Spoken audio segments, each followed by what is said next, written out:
Mulla on pesäpallomaila. Paraskin puhumaan! Mitä helvetti? Jos herra Tomo viittis vähän... Noiden lehdyköiden avulla sä yrität... Kuulostaa äidiltäs. Seppo ei... Seppo. Sonne! Kyllä sä oot melkoinen Seppo. Perhana! Etteis yhtään häpeä. Saakeli! Pesäpallomaila.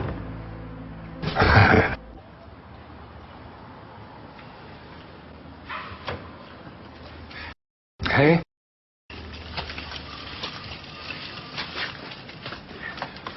Sulla ei ole oikeutta estää mua tekemästä mun... Pesäpallomaila. On. Sinä mäkätät ja määräilet ihan kohta yhtä vähän kuin äitis. Ja Seppo, eikö me voitais pikkuhiljaa sopia nämä meidän makuuhuone erimielisyydet? Ihan naurettavaa. Mä voin pyytää sulta vaikka Pesäpallomailalla. jos se siitä kiinni on. Hepe. No niin.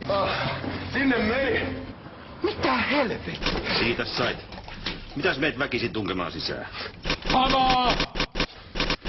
Ovi auki! Ovi auki tai tapahtuu hirveitä! No hyvä on.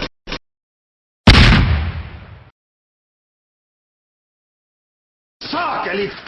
Pysähdy pentele! Ja en varma! Jos sinä et niitä laita! Ja en varma! Ja irti siitä! Ja sanotaan, sua ei täällä kaivattaa! Minä hijaan näitä, missä minä haluan! Sinne meni!